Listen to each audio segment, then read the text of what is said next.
Om Shanti. Om Shanti. So hello everyone, and welcome to an interview with Sister Gaytri from New York, our Brahma Kumari's representative with the United Nations and in Rajyogini for almost 50 years. So we're very happy and excited to have her in Thailand, and we're going to have some spontaneous interviews, question answers that will touch our hearts. So let's move on. Welcome, Sister Gaytri. Thank you. It's lovely to be here with you in person on this land. It feels kind of surreal, but it's lovely. Thank you, Sister. You know, I was hearing you speak when you mentioned Thailand, and the first thing that came to my mind is the land of Brahma, and that you went to the shrine and you saw the four faces, and you felt that you could feel the reverence of the entire country. And that space is very, very sacred for Thai people. And I think it comes from the fact that even the royal family have Pram, they call it Pram, which is actually Brahmin culture as their priest. So the original of the monarchy here is Brahmin culture, not Hindu, but Pram as in old Sanatan Devi Devta probably. And that's why we see a lot of that in all of Thailand. We see parts of Ayodhya, and there's a land called Ayodhya, which is like Ayodhya, and the parks here have a lot of Brahmins. So when you were talking about the Brahma, I was, and you mentioned, and Baba also mentioned that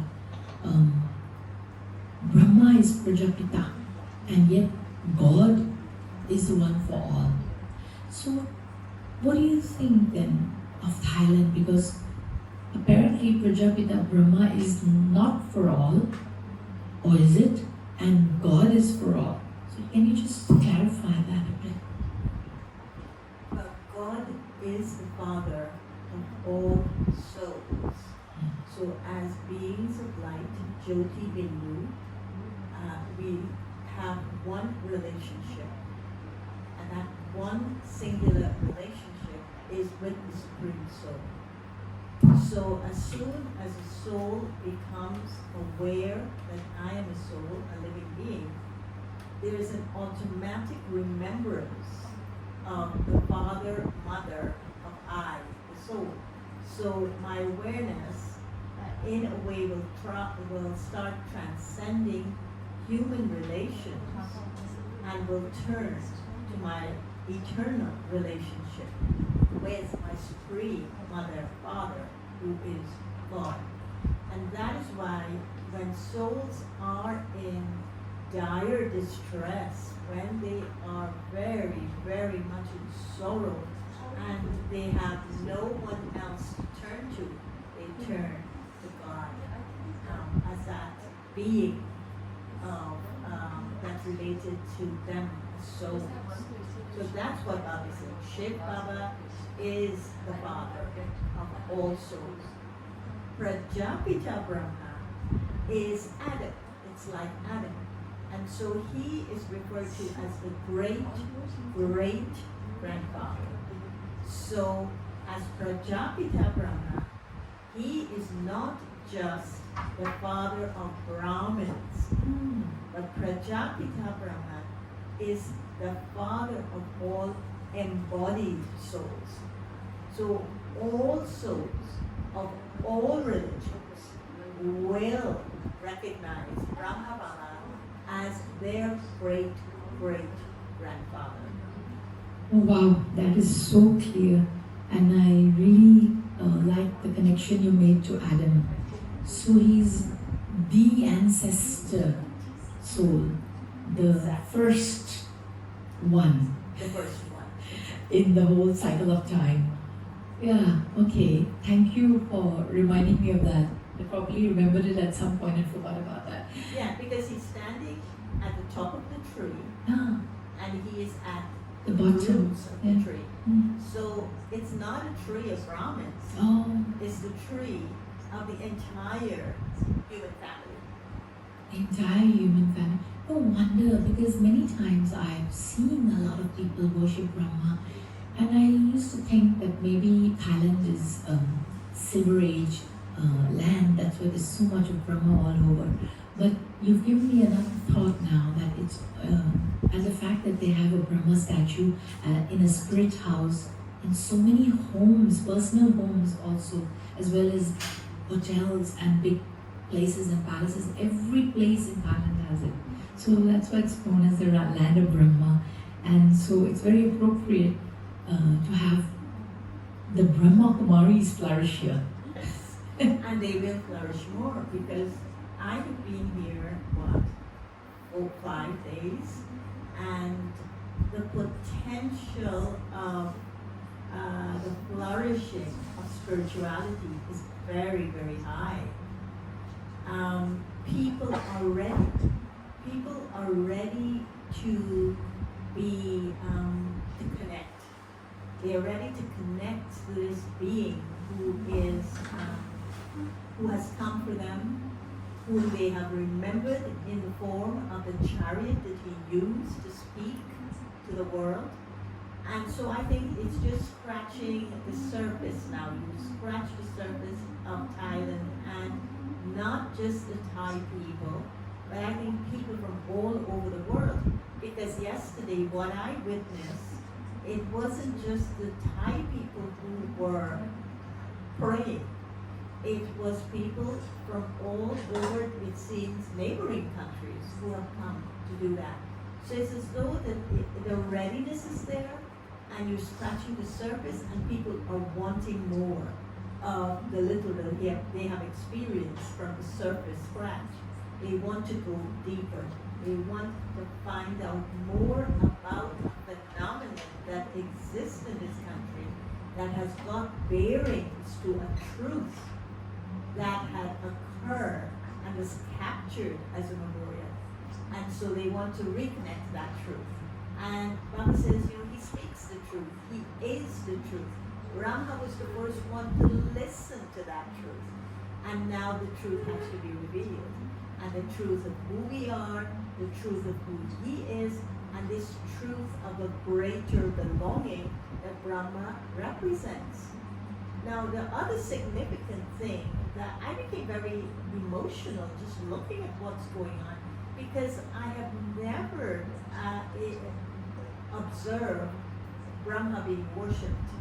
And I was observing him being worshipped by people who were not in Indian bodies. And it was fascinating. And the reverence and the dedication and the love, the bhavana that these people were having. I mean, there were tons and tons and tons of marigold flowers. There was lotus. There were orchids. I mean, and these are all exotic flowers. They're not just ordinary flowers.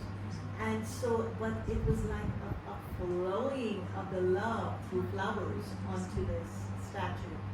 But the other significant thing is that Brahma is looking at all 4 corners of the world. So the 4 faces of Brahma that is so predominant in Thailand is saying it is the Brahma of the whole world. It is not just the Brahma of Thailand, but it is the Brahma that belongs to the whole world and to whom the whole world belongs. And there was one side of Brahma in which his hand was resting on his heart. And I said, that is the mother face of Brahma, because God used his heart to love humanity. And it's a very special posture of Brahma to have his hand on his heart. Yes, he's the mother because we all have taken birth through knowledge given by God, through his mouth. And so that's really significant. And I also sense that the royalty of the way Brahma is being served is not like how usually Brahmins are. There's so much lavishness in that place, in that the way Thai people respect and pay homage to Brahma. And not only Thai people, like my father would pass that as a child sitting on his scooter, Vespa behind his back. He would always, everybody at the red light would pause and bow and join their hands when they pass that statue. Even if you're sitting in a bus, in public transportation, whether it's the train, anybody passing that area will take a little bow and a little pause. And so that's also very beautiful because they're remembering that higher being, the God Almighty in some way and related to Brahma. And so as the protector of the land and as the protector of all humanity. So yes, that's really beautiful. Anyway, it was just a touch on that. Today actually I will be talking to you not in any structured way because there are things I want to know about you and there are things I want to know about knowledge and there are things I want to know about practicality as well. So I'll just be up and down with where it goes. I had a thought that, being a Brahmin and you came at such a young age, at 19, you had mentioned, right? 19 years old. Did you not have any, what was your thought on God before that? Were you spiritual or holy or not really? And what was your, at the same time I also want to ask, what was your thoughts on boys and life and, at 19 it's the heights of puberty and, teenage life. So what can you tell me a bit about your life? Well, I think my life was a very simple life. And of course, as you say, you have to go through the phases of growing up and the emotional responses during the course of those phases. But I was not religious, but I had a very deep love for God. My love for God was something I feel never left me. It was something that stayed with me no matter which birth I was in. And so in this last birth, I was born a Hindu and I went to a Catholic school. And so God in the Hindu context was represented with the Shiva Lingam, because it seems as though my forefathers who came from India to Guyana brought with them the Shiva Lingam and then created in their yard a temple to Shiva. So we kind of, from my maternal grandparents, would go on vacation and we would do what they did and pay homage to the Shiva Lingam and do the pujas and the rituals and everything that they would be doing because it was in their backyard. And then when I was at high school, I went to a Catholic high school. And the Catholic high school was, of course, introducing us to the concept of Christianity, Catholicism, and the connection to Jesus Christ, the connection to the Acts of Apostles, how the acts of Jesus Christ was remembered through the eyes of his apostles. And so we did studies in that while at school, but of course other subjects. But this was one that I remembered always excelling at. My highest marks was always in religious studies. So obviously there was something in me that was being called on that was significant. And so that was why I engaged in it with such interest. I was also culturally and socially brought up in what I call protective environments. So not because of the prominence of my father in the community or in the country, but it was also, I think, because of family, you would call it mariadas or you would call it code of conduct. And so because of those family codes, there are certain things that was acceptable and not acceptable. And I cannot remember socializing in public places in Guyana. If there were parties and there was and there were reasons, of course there are always reasons for socializing, it was always done in a kind of a protected environment. So it was always done within the extended families, it was always done within family and friends, it was done within that context, or it was done within your school, within the environment of your school. Because remember, I was only 19 by that time. And so I grew up with that, and so instilled in me, I think, was a certain ethical responsibility that I always had, or a moral responsibility that I had. And that was, however I show up as an individual, did not just reflect who I am, but it reflected my entire family. Could you just quickly mention your father was the vice president or something? Yes, my father was one of the first Indians that got a scholarship by the British government to study in England. So he went to the University of London and he graduated in civil engineering, and then he came back and of course got prominency through the British rule at that time, in which as an engineer he was given different postings. But then after the country became independent in 1966, later on my father then became a minister in the government, and later on vice president of the country. Yeah. And then he retired as ambassador of Guyana to India, which it came full circle, you know, start off as a professional and retire as a diplomat, so yes. So now I'm looking back at those, and when you mentioned 1966, that's the year I'm born. So yeah, times were really different. So I can see the conservative background, and I can see, and I'm also from a Catholic school. I also went to a convent school for 11 years. So yeah, I have that. So I understand what you're saying, very protected environment, very similar.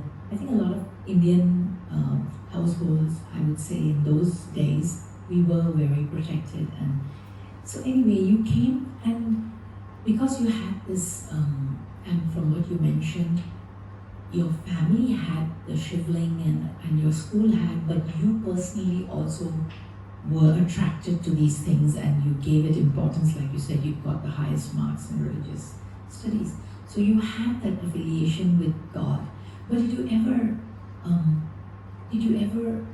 or okay, let me put it this way.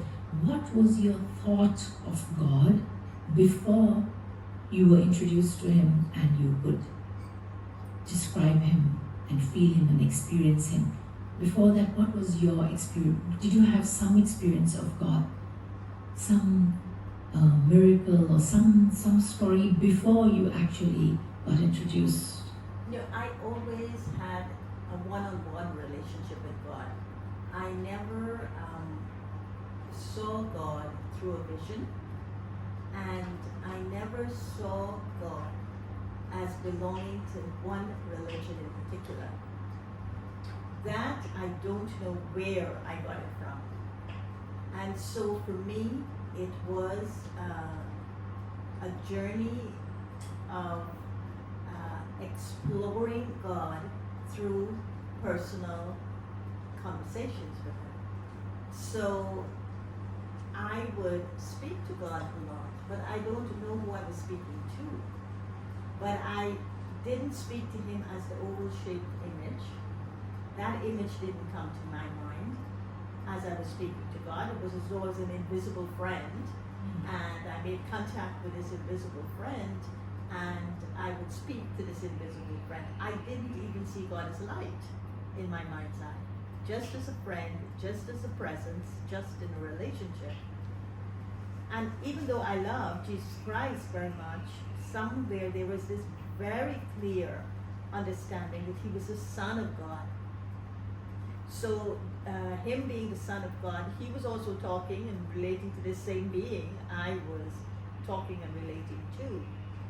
And so that, in this context of God, is how I related to this being called God.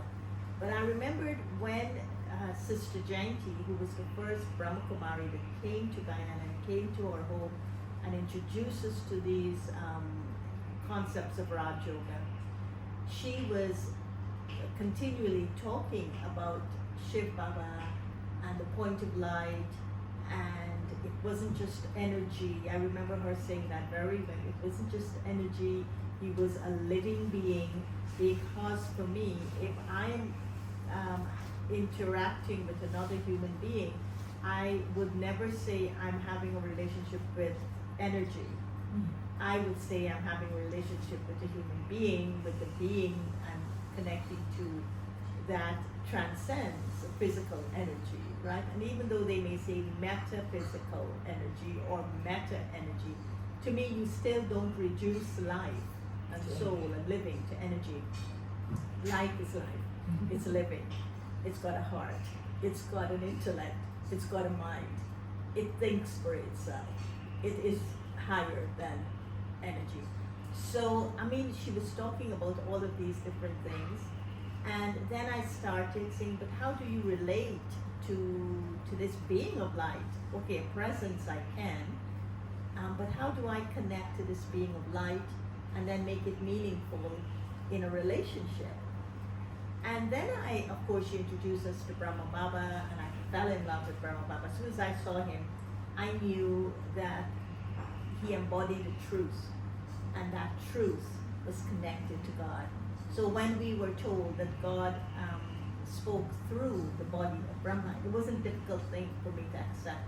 It was as though there was a readiness inside of me, and it just is a matter that it got revealed, and there was a total believing in it to be the truth, because I had experienced it, some of what she was saying. Then one day I went to the center, the Raj Yoga Center in Guyana, and Guyana is a country of many different races and of course religions. And I walked up the stairs, and in the living room there were people, and the younger generation, and I was 19, they must have been 18, 19, 17, and they were all Chinese, Portuguese, Indian, Black, European. These people and the indigenous Amerindians, they were all sitting there, and they were all concentrated on this being of light. And I remember standing there thinking to myself, oh God, if you exist, this is how you will exist, in which everyone will feel a right to connect to you in a way that you look like them. And you weren't looking any different. There was not a nationality, a race, a religion, a gender, or anything that separate these people from you. Because they were looking at themselves as light and looking at you as light, and the life was connecting to life, and the world stood still. Connected. You know, and that for me was the moment of profound realization. What it meant when Sister Jayanti said that God was a supreme being of light. I can totally relate to that. And Bluetooth disconnected. And I can feel, can you just check why is that speaking on it? I can feel the truth of it, because coming from the Sikh background, we also did not, we understood that God didn't have a form. So light was for me as well the perfect and the perfect form. And yet, like you said, we hear Gurbani, means Bani. There's always words of God. God speaks. You know, in Bhagwan Vach, and even in Christianity, God said.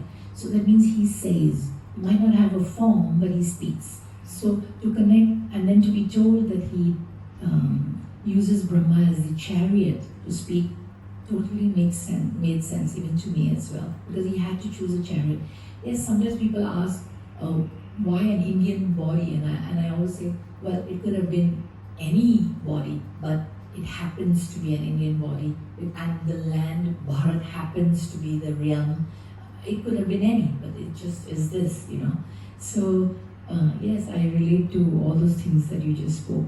And so when you took this knowledge, and what made you, I mean, you must have had some ambition to work, to earn a living. How, number one, how did your ambition dropped? Did you continue working while pursuing service with the Brahma Kumaris? Or did you give up work completely? How did you sustain yourself, your livelihood? If I may. Well, I went to London before I met the Brahma Kumaris. So I went to the United Kingdom to study when I was about 18, 17. So I went there and I studied public administration, and I did a diploma course in public administration. And then I came back and I had I was there about 4 years, I think. And then when I came back, I was working at the University of Guyana in the Faculty of Education. And I was working in the office of the Dean. And so that was my first career job. And but I knew that I wasn't cut out for a career in the secular world through what I was doing. I felt that, okay, this was fine, you know, you earn your income, you this, but I wasn't career driven, if you know what I mean. I always felt that there was more to life than just working, career, marriage, family, all the traditional things that made up the construct of what a successful life was all about.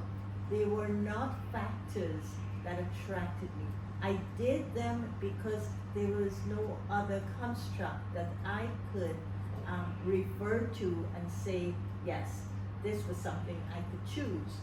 So the choices were limited to the constructs that we live in and accepted as such, and a life to be developed in. But then when it was as though we think we have ambition, and we think we have choices, and we think we have directions in life, whereas maybe that, I think there are two aspects in life. One is the life you want to live based on the construct that the world has given you.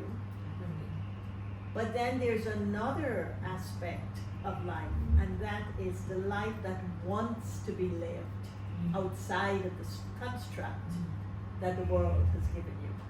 And I think that that was the life that was prompting me, that was moving me forward, that was telling me what to do.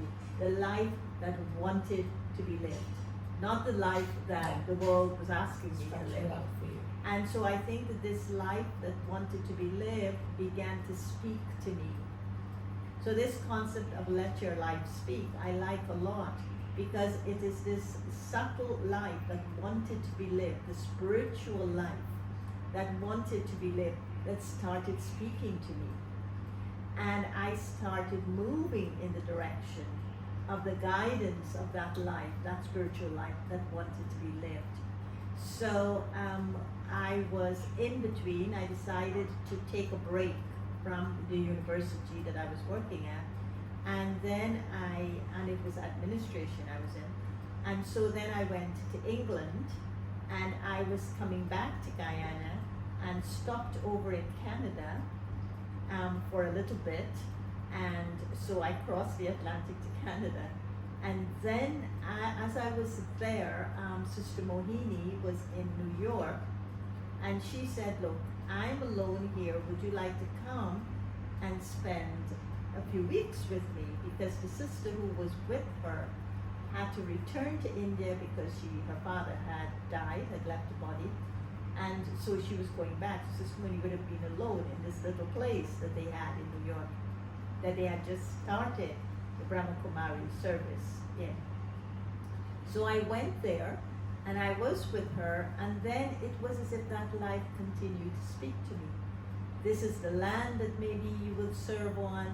Here is an opportunity that people need to be served at a different level. Here is the United Nations that you could apply for a status. So it just kept moving in that direction. And I think that How many years is this since you took the Gyan? on December 5th this year, it will be 50 years.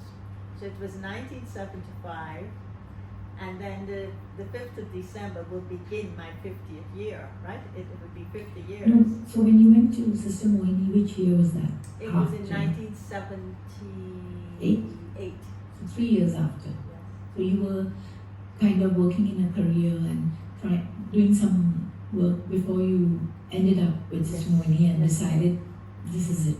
This is it, yeah. So 3 years into a career, there was no career. And And it it was was some a sort of different work. life that was Yes. falling on me. It's very strange because mine is very similar as well. I was very ambitious. I'm also an educator and an administrator and with a master's in education.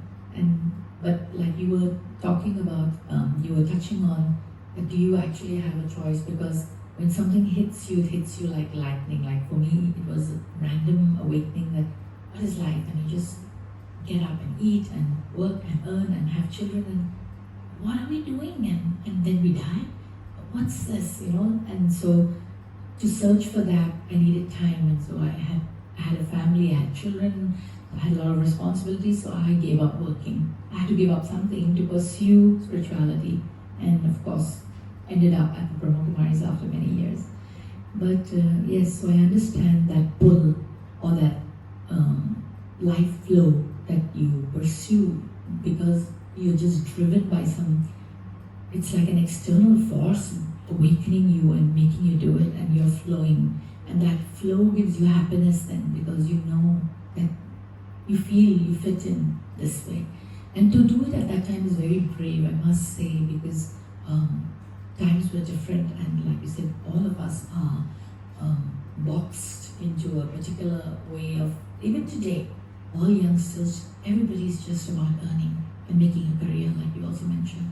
And it's very difficult to tell anyone that have some time for your spiritual or your mental well-being and your health even. Don't work so hard because all that money is not going to help you in the end. It's very difficult till you actually fall sick and actually have some deep unhappiness, and then you awaken. So dukh daru, you have the unhappiness and it awakens you. So in your life, you didn't have any sadness as such that was a trigger, or did you experience any very low point that you would call rock bottom of your life? I don't remember experiencing a rock bottom in which I felt, I'm interpreting rock bottom to be I lose all hope, I Saddest point of your life. disheartened, Yeah. it was a very sad time in my life. No, I do not remember actually touching rock bottom. But what happens, as in all life, is that there are moments of highs and there are moments of lows. And so my moments of low, I think one of the lowest moments in my life was, it's interesting because when I went to the United States and people would talk to me about their emotional pain, it was something I could not relate to because I couldn't understand what emotional pain was. I didn't have a reference point in my immediate life to go back and say, well, that's what they're talking about. Because remember, I had crushes on people, but I was never in a relationship that I was deceived emotionally, or I was manipulated emotionally, or I was hurt emotionally. Very lucky. And so, well, in this birth anyway, and so what happened is when they would tell me about their emotional pain, I would say I don't have a reference point inside of me, and I used to feel a little bit sad that what are they talking about? Maybe I missed out on something significant in life that I can't relate to what they're saying. And then, of course, You hearing the songs and you see the yeah, but movies. it was just like surface. Okay. You know, okay, they felt a little bit sad and, you know, whatever. But I never knew the extent and the depth of what they were talking about. You know, it was like, okay, you know, you got deceived, betrayed, but fine, why did you have to take it on so seriously? I would always question that. Why did they take it on so seriously? They could have walked away. They could have said, okay, fine, enough is enough. But I never understood the dynamic of the depth of the pain that hit the soul's heart, which was what they were talking about, and I could not relate to that depth. But then what happens, the low, I think the lowest of the low, which was not so low, was I had a procedure done, and I remember coming out of the anesthesia, and I remember saying, oh my God, it's like a volcanic eruption of all my emotions. And of course, again, it wasn't because of what someone did to me. It was a situation in my body that occurred that became an outlet for a volcanic eruption of emotions. And I remember crying, and I never used to cry like that. And it was as though the tap of the lacrimal gland of tears opened, and tears and tears and tears. So I would think that was one of my lowest that I could recall. But I bounced back. I mean, there was a resilience to it too. I mean, I bounced right back. It wasn't that I stayed in the low. It just like, okay, been there, done that, and now I know what they're talking about, and then up again. So, would you be able to, I mean, since you are, you know, and you have seen, and I know from having heard you a few times that you are even involved in helping women who undergo violence and, domestic violence and upholding women's rights and other stuff like that. So you do know and see and empathize with the depth of what those people go through. I don't want to use the word victims, but those people go through. And so how would you, just on a general level, because we can't go too deep, but I would like you to, for a minute, talk to such people from your heart, not as an advice, as what they should practically do to elevate themselves out of that deep hole that they're stuck in temporarily, and to know that it's temporary, and you can come out of it, but what can you do or say right now to someone who's, let's say, on the point of suicide, or on the point of hopelessness? I'd like you to speak that right now, facing the camera, to those people. I would say that one of the important things to understand about life is that everyone's life is unique to who they are and to situations and circumstances that they are facing in life and in relationships. So when there is the experience of emotional trauma, one important factor in me interrelating and interacting with you is that I don't get in the way of understanding what you're saying about yourself. And it means that I can listen and empathize with what you are saying without taking my story and imposing it on your story. So I always feel that the person that is listening to that emotional trauma being shared should have an inner space of cleanliness and a clean space with which to listen, both emotionally as well as mentally. Why that is so important? because those with the emotional trauma are not looking to be felt sorry for, are not looking to necessarily to be told, here are the solutions for your life, but they are looking to be seen and to be heard, and they are looking to also see themselves and hear themselves. And if they can do that, and someone can do that, become a mirror for them to do that, then I feel there will be a strength that will emerge from within them, from their own souls, that would be the guiding light in terms of leading them to solutions that only they will know in terms of what's good for them and what's not good for them. So I would say emotional trauma connects us to an inner light, a light that provides strength, that will guide us to solutions that only the individual will know whether that solution is right for them or not right for them.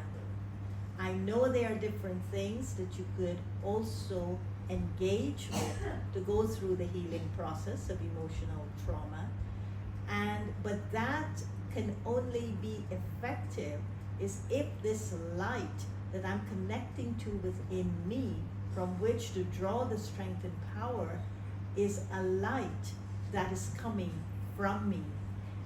If it comes from outside of me, other human beings, other ways of choices that I may look at, but other people are the strength that I'm depending on, then the emotional trauma would still be there. I wouldn't have the resilience. But this light, this strength, this light within me, this soul that is the source of my power and my strength and my dignity and my worth, this source of power is what I have to connect to, that will give me the resilience to deal with the emotional trauma, while at the same time to separate me from everything that's causing the trauma, and to really kind of rise into a space that tells me that there is hope, that there is a way to heal myself out of it. It's a way to care for myself. It's a way to give myself the time and attention that I'm deserving of. And to do all of that without feeling that I am disappointing others, or that time is not going to give me the space to do it in. I have to reaffirm a kind of a believing in myself, in a believing in the strength of my heart, in a believing that I matter and I'm still special, if to no one else but to myself. And so I would say that just stand up, touch the light within you, and make a choice. And the choice is to rise to your heights and to be, give yourself permission to be who you want to be without being limited by others. I'm sure each of you could connect to that light inside and draw strength from that being that we are beyond this body. We all know we come in the womb of a mother and we leave the body one day. So that light that we're talking about is that soul, spirit, life force inside us. And yet, we can draw on the eternal light that we call God or Supreme Being to help us in our darkest and deepest moments. There's always someone there. That one being is always there to help us and guide us. So if you're listening to this and you need guidance, please do go and visit any Brahma Kumari center and learn some Raj Yoga. It will really help. Raj Yoga is just soul connecting to the Supreme Soul. And we have, in our years of experience, found that to be, for me, the ultimate connection, the ultimate source.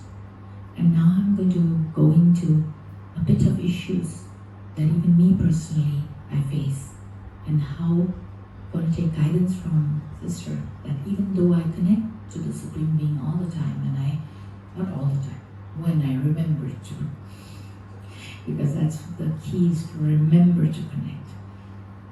So when we remember to connect, we are happy. But in moments of situations happening, and today we were talking about listening skills and all, and we know all these things. We know it. We know how to listen. We can tell you, we can write an essay on it. But are we doing it? And when someone is lashing out at you, and that lashing out is not true, and you know it's not true, why? Why do we get irritated and angry? Why aren't we able to pause in that moment rather than react? Why aren't we able to put that knowledge into practice that soul is going through something, and that soul has something already hurting, that's why that soul is lashing out. And there's something that you probably did in the past to that soul that that person has not forgiven or forgotten. Why is it that in those moments we just feel bad and hurt and lose our essence and our connection? And how to wake up in the moment? Well, you can't wake up in the moment if you have not had the practice of waking up in the moment.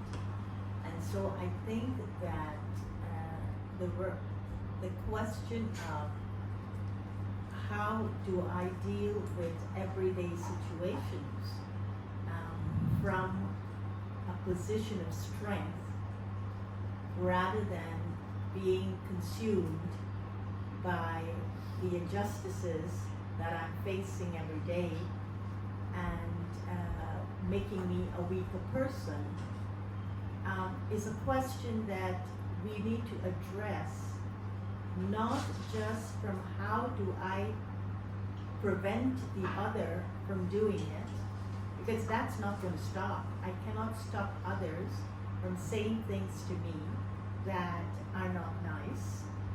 But what I could do is to decide I need spiritual inner strength.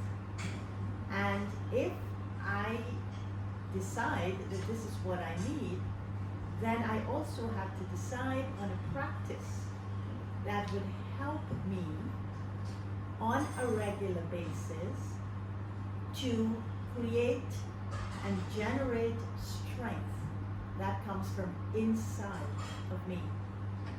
So I would need a practice in how to listen but don't hear. I would need a practice of how to see, to look but don't see.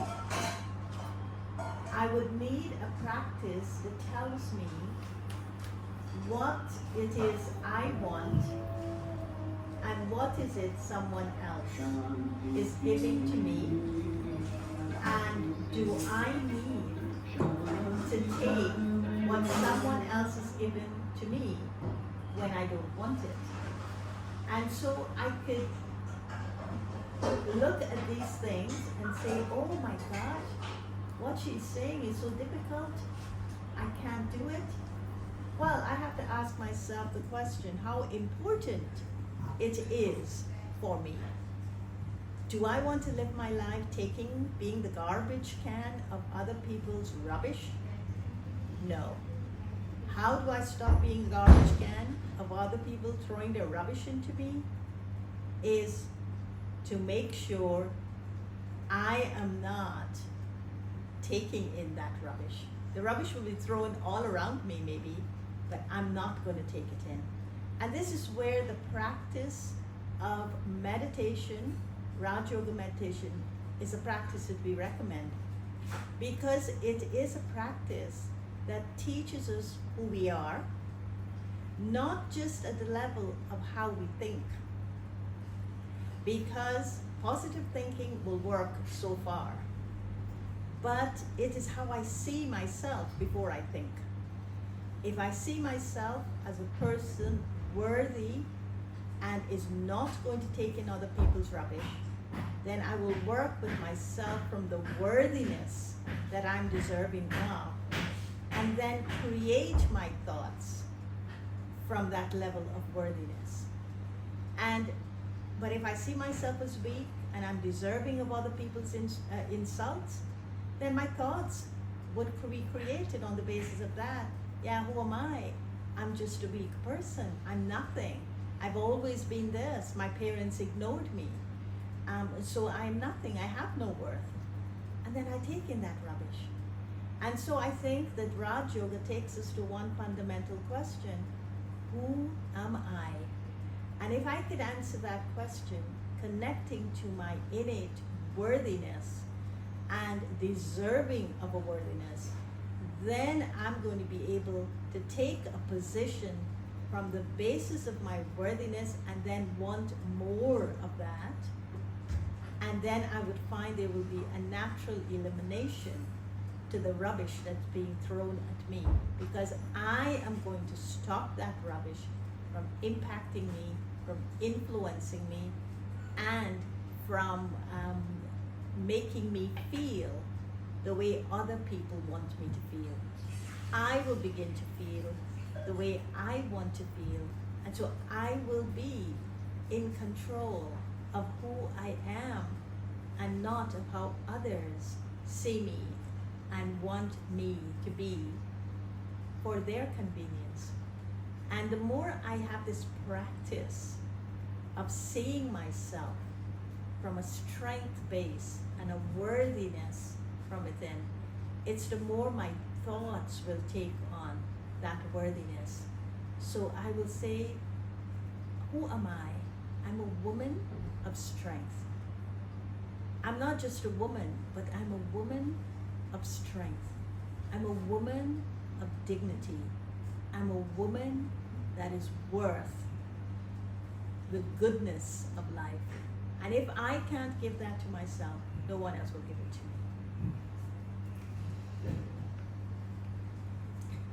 I was listening to that very deep and profound. So it means that when I'm feeling hurt or upset or angry at what someone else is saying to me, it's my own lack of self-worth that is taking in, allowing those things to affect me. And like you said, it's so true. We cannot stop anyone. And though you can try and say, be nice, be kind, you can't teach anyone to behave. And so the garbage or the each one with their own filters in their own mind will come out the way they want to anyway.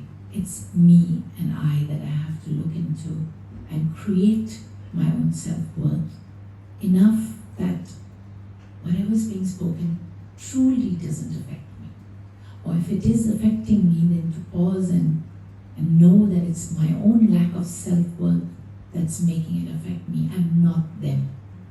So there are no triggers. I am the trigger in my life.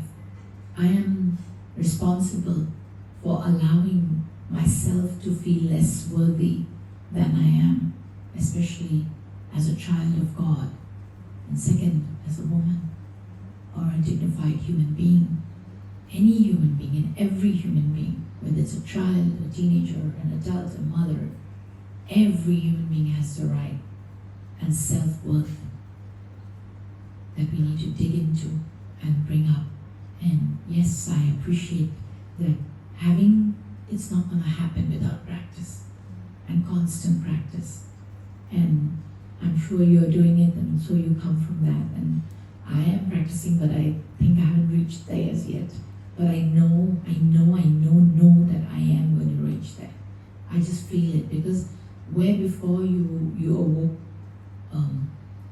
after, like you get better, the time for healing or the time to awaken is very quick now. It's lessened from before. You take a few days before Gyan, it was like a week, but now it's like a few minutes, a few seconds sometimes, and you awaken. So yes, it's Rajyog is amazing in that it also gives you the self-worth and the dignity as a spirit, knowing those beautiful qualities that Baba keeps telling us, and even today, filling us and telling us that we are on the journey to be viceless, and we are full of vices. And so it's okay to know that we have vices. We are living in the end of times, and we will awaken, and we will move forward, and we will succeed, because He says so, so we will.